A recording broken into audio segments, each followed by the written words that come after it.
I'm really honored to be here to talk to you gals today. Thank you for coming. I want to share just a little background. You probably know this, but Of been in the sales and service industry for 30 years, and my walk with the Lord has been about the same amount of time. I think my life has been a bit of a bumpy road. I had a time out of high school that I dated. I got married. I lived through a miserable marriage and got divorced and spent some time as a single mom. And I've also worked at small companies and large companies and as an entrepreneur. So I really believe that I can relate to most any woman wherever they are, because I've had a variety of different things that happened in my life. I am married now, but my time as a single mom was 12 years. And my husband is a wonderful husband that God has given me. I'll tell you, it's funny how we don't always see things the same way. I'm going to share a little story that happened not long ago. A few months back, it was my birthday, and we were talking a little bit about what I wanted to do for my birthday. And I mentioned to him, I said, well, I just would like to be 6 again. And so a few weeks passed. I had totally forgotten about that conversation. And so the day of my birthday, he wakes up and he goes, it's your birthday, I got a surprise. I'm like, wow, you do? Because he's not a surprise planner. So I was like, wow, okay. And so he took me out to the amusement park, and we went on the rides and bought cotton candy and popcorn and just like anything I wanted. We played the games, just had a fun-filled day at the amusement park. And we came back, and it was an exhaustive day, as you can imagine, although a lot of fun. And we were getting ready to go to bed that night, and kind of fell in bed, and I was just totally tired. And he's like, well, sweetheart, did you have fun being 6 again? And I said, well, yeah, honey, but I meant a size 6 again. So we don't always see things the same way.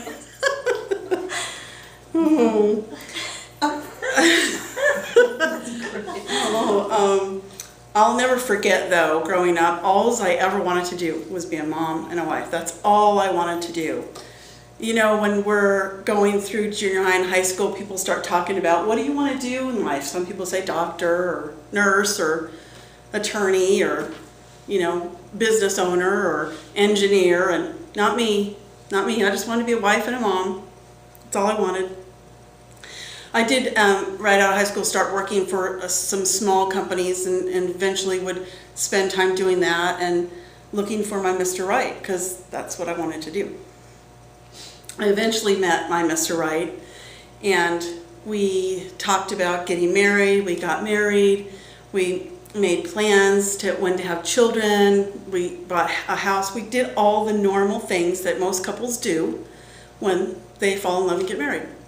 So 3 years down the road, we planned to have a baby, and I became pregnant. And I was one of those women that I just glowed. It was like, this was it for me. I mean, I felt like, this is it. I've just arrived. This is the American dream. And of course, an excuse to wear loose clothing. Yay! A double excitement there. But I felt like I'd arrived. And a year and a half later, I find out that my husband's having an affair. Yeah. So I'm faced with, now what? And so I decided, well, I made vows. I was going to do what I could to try to make it work. I invited him to go to counseling with me. I asked him to go to Bible studies and learn about marriage and communication. I had read books. I did everything I knew I could do, and I couldn't get him to help and participate. And one day he said to me, I don't know why you just can't get over that one little mistake I made. It wasn't a mistake to me. He took my trust and threw it away. He broke my dream. So it wasn't one little mistake. Our marriage eventually ended, and my heart was completely broken. But I knew that I needed to turn to God. And so one of the scriptures that I ended up finding in my Bible that was highlighted, I really became one of my very favorite scriptures, and that's Matthew 6:26. And it says, "Look at the birds of the air. They do not sow or reap or store away in barns, and yet your heavenly Father feeds them. Are they not much more valuable than they?" One of the other ones that was ever present in my mind that I memorized was Matthew 6:33. "Seek ye first his kingdom and his righteousness, and all these things shall be added unto you." I just felt like God was saying, I'm there, I'm taking care of you, when I read those scriptures. So I'm faced with going out from the part-time job I had when I was married to working full-time, and I'm looking for a corporate environment, I'm thinking, because I need to have upward mobility, I need to have an opportunity to make more money, I need to have benefits, I needed all the things that most people need in order to provide for child or children. So now here I am trading 12 to 14 hours of my day, giving it to corporate America, and my daughter maybe got 2, 3 at the most. And I couldn't have been more miserable. I knew I was doing what I had to do because I had to provide for us, but it was totally not what I wanted. It was completely askewed, spending all that time working and not being what I really felt that I was meant to be, is to be a great mom. I'd come home, I'd leave at 6:30 in the morning. It was at least 6:30 at night if I was lucky by the time I get home. And so I had 2 to 2.5 hours to do dinner and dishes and bath time and homework time and, maybe a little story or something. And it was just exhaustive.